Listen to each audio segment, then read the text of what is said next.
I found my daughter on the floor of the guest room with her inhaler just out of reach, and a bruise already darkening under her left eye. She was curled halfway under the window seat in the room my mother still called the sunroom, even though the wallpaper had been stripped years ago. The bedside lamp was on.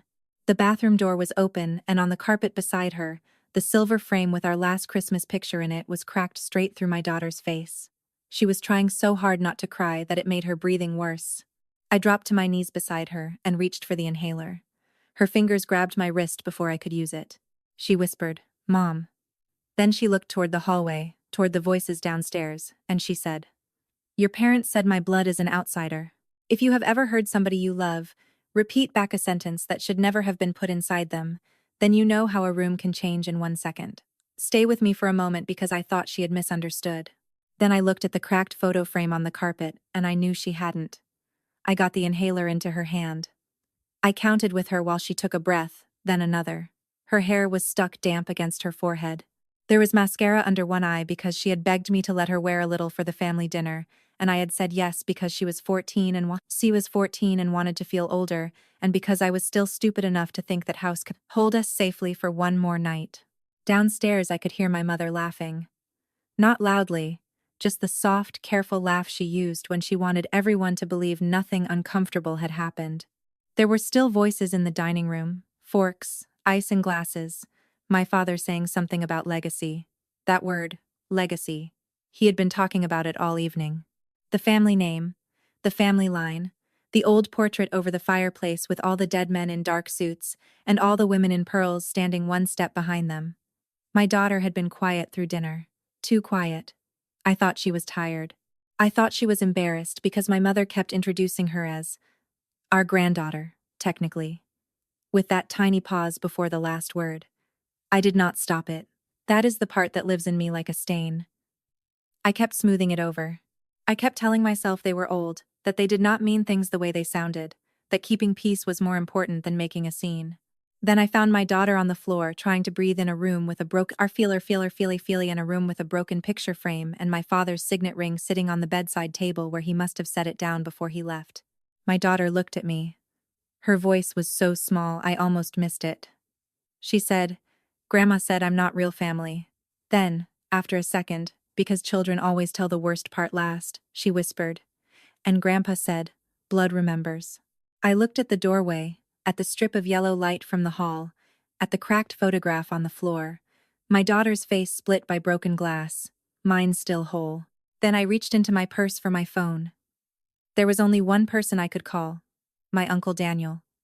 The only person in that family my grandfather had ever trusted with power besides me. When he answered, I did not say hello. I said, "It's time." Then I looked down at my daughter still trying to breathe in that room and said, "Use what Grandpa left us." I need to say this before I tell you the rest. What happened that night is true. A few details are softened because there are people still alive who do not deserve to have every private thing dragged into the light. And some of the rooms blur together now because pain does that. I sometimes use AI to help me hold the timeline in place when I tell this out loud, but none of it changes what they said to my daughter. None of it changes the sound of her trying to breathe on that carpet. If you have ever spent years translating cruelty into something easier to survive, stay with me because I did that for far too long. My family had always talked about blood the way other families talk about money, quietly, constantly, as if it explained everything. I was the oldest daughter, the difficult one, not because I caused trouble, because I married Evan. Evan was kind and patient, and from the wrong kind of family according to my parents. Wrong church, wrong neighborhood, wrong last name. My father shook his hand at our wedding like he was signing for a package he had not ordered. My mother smiled in every photograph and cried in the bathroom between courses because she said she was mourning what could have been. I still invited them to everything after that. Every birthday, every Christmas, every school recital. I kept thinking there would be one dinner, one holiday, one year, where they would finally stop measuring my husband and my daughter against the version of our family they thought we had ruined. Instead, they learned how to hide it better. My daughter Lily was born with my father's eyes. Everyone said so. Gray, blue, and serious. As a baby, that seemed to save her. My mother held her. My father bounced her on his knee. There are photographs of all of us in those first years that still look normal if you do not know where to look. Then Lily got older, old enough to notice things, old enough to understand that my parents always framed the family photos differently when she left the room. The big portrait in the front hall had all the grandchildren in a row under the staircase. My brother's boys in the center, my sister's daughter beside them, Lily at the edge. Every year a little farther out, by the time she was 13, half her shoulder was hidden behind the frame. I noticed it once at Thanksgiving when I was carrying pie plates into the dining room. I actually stopped and stared at it. My mother came up behind me and said, "The frame is small. Somebody has to be near the end." Then she took the picture off the wall and moved it to the side table under the lamp like she had solved something. I let her. That is the part I hate. I always let her. There were other things. The place cards at Christmas. The little silver charm bracelets my mother gave all the granddaughters except Lily, because she said she was waiting until she was older. The way my father would say the family children and then list names and forget hers, then laugh, then say, "Oh, of course Lily too," as if she had simply slipped his mind. Once, when Lily was 11, she came into the kitchen while I was washing dishes and asked me why Grandpa never put her picture in his office. I told her he was old-fashioned. I told her he loved her in his own way. I told her all the things daughters tell their children when they are still trying to protect the people who hurt them. The worst part is that I believed myself. I thought if I could just keep everybody together long enough, eventually love would win from exhaustion. I thought patience was the same thing as safety. A few years ago, our housekeeper Elena said something to me while she was dusting the library. She held up one of the framed family pictures. Lily's face was turned slightly away from the camera because she had been looking at me. Elena looked at it, then at the wall where all the other grandchild pictures were hanging, and she asked very quietly, "Why does your mother always put this one lower?" I laughed. I actually laughed. I said, "Oh, she doesn't mean anything by it." Elena did not answer. She just handed me the picture. And now, years later, all I can think about is that a woman who had worked in that house for 6 months saw what I could not admit in 14 years. By the time I got Lily breathing again in the sunroom, I already knew this had not started that night. That bruise under her eye, that cracked frame, those words. They were just the first time the poison finally stopped pretending to be medicine. Uncle Daniel met us in the parking lot behind the old bank building downtown, a classic American downtown, with brick facades and wide streets. It was after 10:00 p.m. Lily was asleep in the back seat with her inhaler in her lap, and one hand still curled around the sleeve of my coat like she was afraid I might disappear if she let go. The bank had been closed for years. My grandfather bought it in the 1980s because he said a man should own at least one building where nobody could tell him to leave. The first floor was empty now except for dust and a broken clock behind the teller counter. But the offices upstairs still belonged to the family trust. Daniel was waiting under the stairwell light with his coat on and the leather folder tucked under his arm. He looked at me once, then at Lily asleep in the car, then back at me, and his whole face changed. He said, "What did they do?" I told him. "Not all of it. Just the important part. The bruise, the cracked frame, the words. Her blood is an outsider." He closed his eyes for a second. Then he said something I had never heard anyone in my family say out loud. He said, "I knew they would eventually do it to her too." That should not have shocked me, but it did. Because some part of me had still been living inside the lie that if I kept swallowing enough, maybe Lily would be spared. Daniel unlocked the upstairs office with an old brass key. The room smelled like cedar and paper, and the faint stale smell of cigars my grandfather used to smoke when he thought no one knew. There were still family portraits on the wall. My father at 30. My uncle in his Navy uniform. My grandfather in the same signet ring my father wore now, standing behind the big walnut desk like the whole room belonged to him. Maybe it always had. Daniel set the folder down. Then he took out another one from the bottom drawer of the desk. Older. Gray. My grandfather's handwriting across the front. For Ellen and Daniel if necessary. My name. Not my father's, not my brother's, mine. I stared at it for a long second. Then Daniel handed me a letter. The paper was thick, cream-colored. The same paper my grandfather used for everything important. I had forgotten that. The will, birthday checks, the note he left in my lunchbox once when I was 10, and cried because the other girl said my hair looked wild. He never said much out loud, but he wrote things down. The letter began, "If you are reading this," then they finally said the quiet part where a child could hear it. I had to stop. My hands were shaking. Daniel looked away while I read. Your father confuses inheritance with ownership. Your mother confuses silence with loyalty. Neither one understands that a family line is not preserved by excluding people from it. No grandchild of mine is to be called less real because of blood, race, name, religion, marriage, or appearance. If any member of this family does that, they forfeit authority under the trust immediately. I looked up. Daniel nodded once. He said, "There's a clause." There was, buried in the trust documents under ceremonial authority and family property rights. My parents controlled the family house after my grandfather died, the holiday fund, the memorial trust, the scholarships in the family name, all of it. Until now. If they used bloodline language to exclude a legal descendant, control transferred immediately to the secondary heirs. Me and Daniel. I sat there in that office with the old clock ticking downstairs, and my daughter asleep one floor below, and realized my grandfather had known exactly who his son was. Maybe not all at once. Maybe not for years, but eventually. Enough to leave a trap door under him. Daniel slid another paper across the desk, a formal notice. All we had to do was sign. Tomorrow morning we could remove my parents from control of the trust, the house, the family foundation, everything. I looked at the pen, then at my grandfather's letter again. There was one more line at the bottom. Protect the child, not the story. And suddenly I started crying. Not hard, just one of those awful quiet cries where your chest hurts more than your face. Because I had spent 14 years protecting the story. That we were still a family. That my parents meant well. That Lily should be patient. That if we stayed soft enough and polite enough and grateful enough, eventually we would be let in. Meanwhile, my daughter was upstairs at their house, trying to breathe around words they had put inside her. Daniel waited until I could speak again. Then he said very gently, "You don't have to ask permission anymore." I signed my name, then he signed his. And just like that, my parents stopped being the people in charge. If grandparents tell a child she is not real family, then cry when they lose the power that came with that family name, what would you call that? Ignorance, cruelty, or something worse? Because they knew exactly what they were doing. Stay with me because the next afternoon we walked back into that house, sat down at their dining room table, and made them read Grandpa's letter out loud. The next afternoon the dining room looked exactly the same. That was the strangest part. Same long table. Same silver serving dishes. Same flowers my mother always cut too short, so they disappeared into the vase.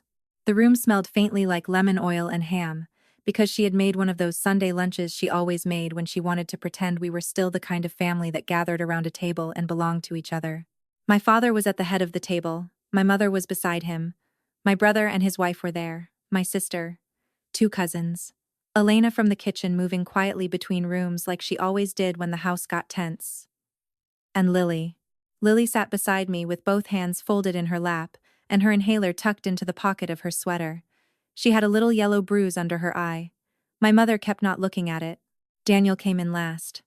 He carried the gray folder under his arm. Nobody stood up when he walked in, but everybody got quieter.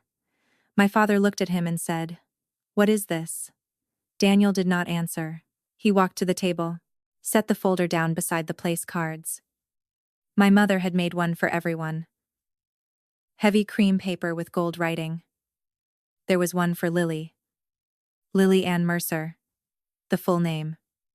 No pause. No, technically, just her name. I looked at it for a second too long. Then I realized Daniel had made them himself. My mother saw me notice. Her face changed. Just a little. Like she had suddenly understood she was no longer arranging the room. My father said, "Daniel." That warning tone. The one that used to make everybody sit up straighter when we were children. Daniel ignored it. He took out my grandfather's letter. Then he slid it across the polished table toward my father. The room went completely still. Even Elena stopped in the doorway with the serving spoon in her hand. My father looked at the paper, then at Daniel, then at me. He said, "What is this supposed to be?" And for the first time in my life, I did not answer him quickly. I let him sit in the silence he had built for everybody else. Then I said, "Read it." My mother looked between us. Then she reached for the paper first. My father caught her wrist. "Not hard. Just enough," he said. "Don't." There it was. That tiny ugly word again. The one people use when they already know the truth inside something. My mother pulled her hand back anyway. Then Daniel said very quietly, "If you don't read it, I will." So, my father unfolded the letter. I watched his hands. He was still wearing my grandfather's signet ring, the one he had worn his whole life, like it proved something. His voice was flat when he started. "If you are reading this," then they finally said the quiet part where a child could hear it. The room changed. You could feel it. My sister looked down. My brother's wife stopped pretending to butter her roll. Elena turned all the way around in the doorway. My father kept reading. "Your father confuses inheritance with ownership. Your mother confuses silence with loyalty. Neither one understands that a family line is preserved by who is loved inside it, not who is kept outside it." My mother made a sound then, small, like a glass cracking in another room. My father stopped. Daniel said, "Keep reading." My father looked up. His face had gone red all the way to his collar. Then he read the last part. "No grandchild of mine is to be called less real because of blood, race, name, religion, marriage, or appearance." His voice broke on the word grandchild. "Any family member who does so forfeits authority immediately." Nobody moved. Lily was staring down at her hands. I could see her breathing too fast again. So, I reached under the table and took one of them. She held on so tightly it hurt. Then my mother looked at Lily, actually looked at her, and said, "We didn't mean it that way." Lily looked up. Then she said the most painful thing I have ever heard in my life. She said, "Then why did you only say it when you thought my mom wasn't there?" The room went silent again. Because children do that. They walk right through the careful language and put their hand directly on the truth. My father stood up so suddenly. His chair scraped back against the wood. He said, "This is absurd. We have done everything for this family." Daniel stood too. He slid the trust papers across the table beside the letter. Then he said, "Not anymore." My mother stared at the documents, then at me, then at Lily, and suddenly she started crying. Not graceful crying, not the small controlled tears she used at funerals. She bent forward in her chair and covered her mouth with both hands. She said, "I didn't think she knew." She, again. Not Lily. Not your granddaughter. She. And in that moment, I finally understood something. My mother had always known exactly what they were doing. She had just thought my daughter would stay quiet long enough for them to keep doing it. I did not take Lily back to that house after the lunch. We drove straight to Daniel's office, located in a modern high-rise building downtown. Lily sat in the back seat with her forehead against the window, and the cracked photograph in her lap. I had picked it up from the sunroom before we left. The glass was gone.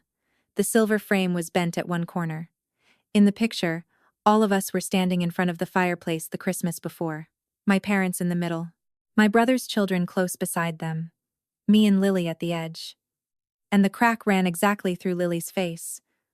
I had looked at that photograph for years and thought it proved we still belonged there. Now all I could see was how far from the center they had made her stand. Daniel's office was quiet, with a panoramic view of the city skyline. Lily curled up on the little leather sofa with a blanket from the back room and fell asleep almost immediately. She looked younger asleep, not 14, more like 8. Like the little girl who used to run into my parents' house with her backpack still on because she thought grandparents were the safest people in the world. I sat at Daniel's desk while he spread out the papers. Trust, transfer, removal of ceremonial authority, control of the foundation, control of the house. My parents would still have money. They would still have somewhere to live. This was not revenge. That mattered to me. I did not want to destroy them. I just wanted them too far away to keep teaching my daughter to doubt whether she belonged. Daniel slid one final page toward me. A recommendation from the family attorney. The old house could stay in the trust. The scholarships could stay in the family name. But my parents would no longer host the holidays. No more memorial dinners. No more Christmas portraits arranged by my mother. No more speeches from my father about legacy and blood and what the family owed itself. For years I thought winning meant finally getting them to include us. One more invitation. One more picture. One more chance. Now I understood something else. The only way to protect Lily was to stop asking people to love her who needed her to earn it first.